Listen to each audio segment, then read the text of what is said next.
Hey, and welcome back to Pastor TK Cards. This is Tommy with another video about my baseball cards. This is going to be a little bit different. I went down a little bit of a rabbit hole, and not really something that I normally do, but I got a hold of some Hall of Fame autographs. And it kind of happened by I was looking for podcasts to listen to and found an old podcast of, Wax Pack Hero by Mike Sommer.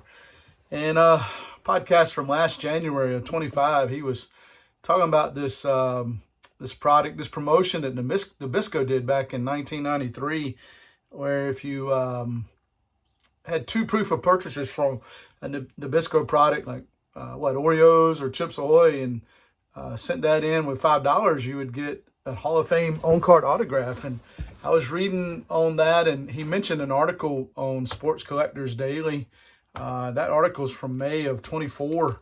And I just kind of dug into that a little bit and got a little interested. So then I just kind of went on eBay and started checking out these autographs. There's only 6 in 1993, but it was a pretty good checklist. And I started to see what they would cost. And before I knew it, I had bought those. And really for less than $110, I picked up all 6 of these autographs. Pretty cool story. It was a promotion that Nabisco did, really catering to kids. Just all-star lineup. You got Ernie Banks, Don Drysdale, Phil Necro, Brooks Robinson, Willie Stargell, and Catfish Hunter. Catfish Hunter, actually, his name's not on the advertisement that was in the newspaper. And the numbers seem to show that they took in orders of in the hundreds of thousands, about 238,000 cards that year. And Don Drysdale, unfortunately, he died in July of that year and only signed about 25,000 cards. So the other 5 signed about 42,000, they believe. And they're not on officially licensed cards. Cards printed out by the Nabisco, had a action photo on the front, and then a blue felt pen autograph. And then on the back had their career stats. And then when they were inducted into the Hall of Fame, and just different things about them. And just a pretty cool little set. And I haven't really got into autographs of Hall of Famers that big, and I don't really plan to, but I will have to tell you, I enjoyed getting these 6 cards, and I'm glad to have them in my collection. So if you haven't heard that story, I encourage you to go to the Sports Collector Daily and read that article. Interesting promotion. That was pretty cool. I don't remember that. I would have been in my late teens, early 20s when this promotion was going on in college. So I wasn't collecting really big right then, but that's something that would have been just a really neat thing to see as a kid, and really pretty cool cards. So I'm going to turn the camera around and show you these. And also they each come with a certificate of authenticity, not from Major League Baseball, but from the Major League Baseball Players Alumni Association. And so they're certified and seem to be legit on-card autographs. And you heard the names. I mean, that's a pretty good list of names to get autographs for. So I'm going to turn the camera around and show these to you. Just a neat little pickup for less than, like I said, I think less than $110, ship, taxes, everything.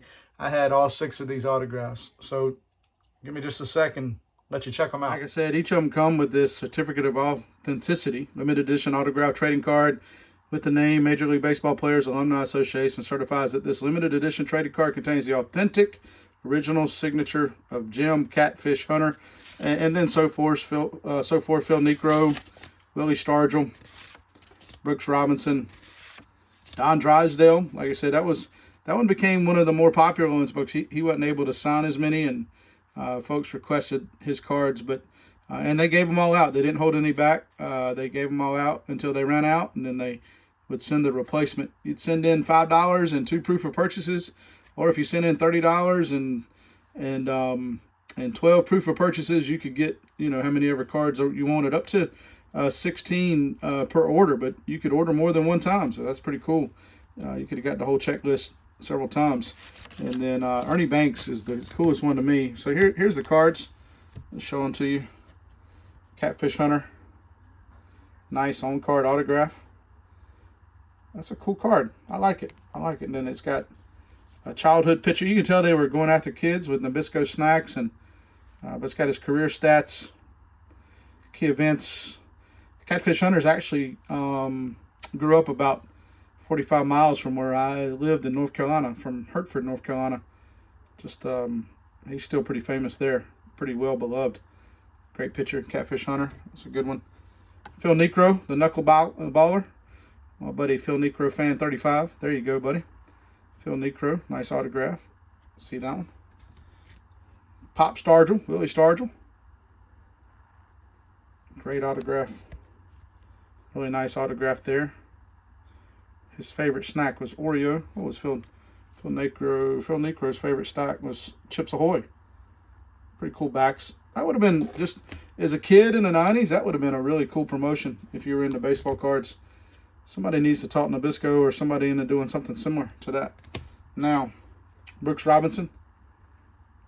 He was getting a little older, I guess, that autograph. But still, just incredibly cool. Prominent on the card. Fun to see that one. Don Drysdale's out of this set. Runs the most expensive, but even his was right at $20. Nothing major for that one. Just, you got a Hall of Fame certified autograph of a Hall of Fame pitcher. Hall of Fame batters. 6 autographs for less than $20 a piece of Hall of Famers. I think that's a pretty good deal. Shipping and everything, taxes, everything. Don't try to buy the whole set. Seems like the whole set's more expensive, but if you buy them individually, you can get a better deal on eBay. They're pretty easy to find. Ernie Banks, look at that. That's cool. Man, I might be in trouble. I really like having these. So I don't think I'm going to start chasing Hall of Fame autographs, but if I see something cool like this, I'll probably be interested in it. But I just wanted to take a little bit and show you that. If you've not heard that story before, it was really something that was interesting to me. And I would encourage you, just if you've never read the story or seen the promotion, just a pretty cool little Hall of Fame autograph set, just 6 cards. They did another series in '94 with a different set of players. What's that one? Duke Snyder, Bob Gibson, Jim Palmer, Frank Robinson. They also did cards for Sparkly Lyle and Tug McGraw in '94. But the McGraw and the Lyle were handed out during like card shows and public appearances and stuff. So they're a lot more rare and a little bit more expensive. But just a neat story that I heard. Made me check out the cards, and now I have these in my collection and excited to have them. Hope you're all having a great week. I'm going to go package up some eBay sales, sort some 2026 Top Series 1 to get ready for Top Series 2, and watch a couple YouTube videos. I appreciate you watching. Until next time.